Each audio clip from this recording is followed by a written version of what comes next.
প্রিয় চাকরি প্রত্যাশীগণ, আমরা এখন দেখব বাংলাদেশ সমরাস্ত্র কারখানার অফিস সহকারী পদের লিখিত গণিত প্রশ্নের সমাধান। আমাদের প্রথম প্রশ্নটি হচ্ছে 13 নম্বর প্রশ্ন। 13 নম্বরে বলা আছে 3x - y = 12 হলে 8x / 2y সমান হচ্ছে কত? তো আমরা প্রথমে এখানে লিখে নিব, দেওয়া আছে আমাদের দেওয়া আছে কত 3x - y = হচ্ছে 12। এটা হচ্ছে আমাদের দেওয়া আছে। আমাদের মান বের করতে বলা হয়েছে 8x / 2y। সো 8x কে আমরা কি লিখতে পারি 2 টু দি পাওয়ার 3x আর হচ্ছে 2y। তো এখানে আমরা লিখতে পারি 3x - y, এটা সূচকের সূত্র অনুযায়ী। এখন এই যে 3x - y ইকুয়াল হচ্ছে কত আমাদের 12। তোমার 2 টু দি পাওয়ার 12 ইকুয়াল হচ্ছে আমাদের 4096। এটাই হচ্ছে আমাদের অ্যান্সার। আমাদের নেক্সট কোশ্চেন হচ্ছে 14 নম্বর প্রশ্ন। 14 নম্বর প্রশ্নে বলা আছে কোন সংখ্যার বর্গমূলের সাথে 9 যোগ করলে 4 এর বর্গ হবে? তো আমরা একটু ধরে নিব, ধরি সংখ্যাটি হচ্ছে x। তো আমরা যদি শর্ত মতে লিখি যে কোন সংখ্যার বর্গমূলের সাথে, তো আমরা সংখ্যাটি ধরে নিলাম x। তো এই সংখ্যার বর্গমূল হচ্ছে √x, এর সাথে 9 যোগ করতে হবে। 9 যোগ করলে হবে কত 4 এর বর্গ। 4 এর বর্গ সমান হচ্ছে কত 4 এ 4 এ 16। তো এখানে যদি আমরা সমাধান করি √x সমান হচ্ছে 16 বিয়োগ হচ্ছে 9। 16 থেকে 9 গেলে থাকবে কত 7, বা √x তার হোল স্কয়ার সমান হচ্ছে 7 তার হোল স্কয়ার। যদি আমরা লিখি আমাদের x সমান হচ্ছে 7 7 এ 49। তো আমাদের সংখ্যাটি হবে 49। আমাদের পরবর্তী প্রশ্ন হচ্ছে 15। আমাদের 15 নম্বর প্রশ্নে বলা আছে ত্রিভুজের তিনটি কোণের অনুপাত 3 4 5 হলে সবচেয়ে বড় কোণটির মান কত? তো আমরা এখানে লিখতে পারি, দেওয়া আছে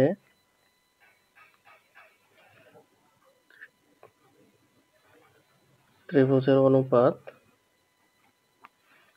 অনুপাত কত দেওয়া আছে 3:4:5।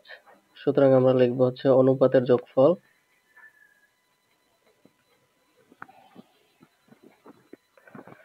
3 4 5। তাহলে 5 আর 4 9 আর 3 হচ্ছে 12। এখন আমরা লিখতে পারবো সবচেয়ে বড় কোণটি কত, এটা আমাদের জানতে চাওয়া হয়েছে সবচেয়ে বড় কোণটির মান কত। তো আমরা লিখতে পারি সবচেয়ে বড় কোণ। আমরা জানি ত্রিভুজের তিন কোণের সমষ্টি হচ্ছে 2 সমকোণ। তো 2 সমকোণ সমান কত ডিগ্রি হবে? 2 সমকোণ মানে হচ্ছে 90 90 180। তো সবচেয়ে বড় কোণটা হচ্ছে 12 এর 5 বা গুণন হবে হচ্ছে 180 দ্বারা। এটাকে যদি আমরা কাটাকাটি করি, কাটাকাটি করলে আমাদের আসবে হচ্ছে 75 ডিগ্রি। তো আমাদের সবচেয়ে বড় কোণটির মান হচ্ছে 75 ডিগ্রি। আমাদের নেক্সট কোশ্চেন হচ্ছে 16 নম্বর প্রশ্ন। এখানে বলা আছে একটি তরমুজ 324 টাকায় বিক্রয় করলে 10% ক্ষতি হয়, কত টাকায় বিক্রয় করলে 20% লাভ হবে? তো আমরা প্রথমে লিখে নিব যে 10% ক্ষতিতে বিক্রয় মূল্য আমাদের কত হয়। 10% ক্ষতিতে বিক্রয় মূল্য, ক্রয় মূল্য যদি আমরা 100 টাকা ধরি তাহলে 10% ক্ষতি হলে আমাদের বিক্রয় মূল্য হচ্ছে 90 টাকা। 10% ক্ষতিতে বিক্রয় মূল্য। আচ্ছা, এখন আমরা লিখব বিক্রয় মূল্য 90 টাকা যদি হয়, 90 টাকা হলে আমাদের ক্রয় মূল্য হবে কত? আমাদের ক্রয় মূল্য হচ্ছে 100 টাকা। বিক্রয় মূল্য 1 টাকা হলে আমাদের ক্রয় মূল্য কত হবে? 100 ডিভাইডেড বাই হচ্ছে 90। আর বিক্রয় মূল্য আমাদের বলা আছে এখানে 324 টাকা। 324 টাকা হলে আমাদের ক্রয় মূল্যটা কত হবে? গুণন হচ্ছে 324 ডিভাইড বাই হচ্ছে 90। কাটাকাটি করলে আমাদের আসে হচ্ছে 360 টাকা। তাহলে তরমুজের ক্রয় মূল্য হচ্ছে 360 টাকা। এখন 20% যদি লাভ করতে হয় তাহলে এটার বিক্রয় মূল্য কত হবে? আমরা লিখব 20% লাভে বিক্রয় মূল্য। এই হচ্ছে 360 টাকা হচ্ছে ক্রয় মূল্য, লাভ হবে 100, মানে 20% লাভ হবে, তাহলে 120 ডিভাইড বাই হচ্ছে 100। কাটাকাটি করলে আমাদের আসবে হচ্ছে 432 টাকা। তো এটার বিক্রয় মূল্য হচ্ছে আমাদের 432 টাকা। আমাদের পরবর্তী কোশ্চেন হচ্ছে 17। 17 নম্বর প্রশ্নে বলা আছে পিতা পুত্রের বয়সের সমষ্টি 40 বছর, 10 বছর পরে তাদের বয়সের অনুপাত হবে 3:1। পুত্রের বর্তমান বয়স কত? তো আমরা ধরি পুত্রের বর্তমান বয়স x বছর। আমরা ধরে নিলাম পুত্রের বর্তমান বয়স হচ্ছে x বছর। তাহলে পিতার বর্তমান বয়স কত হবে?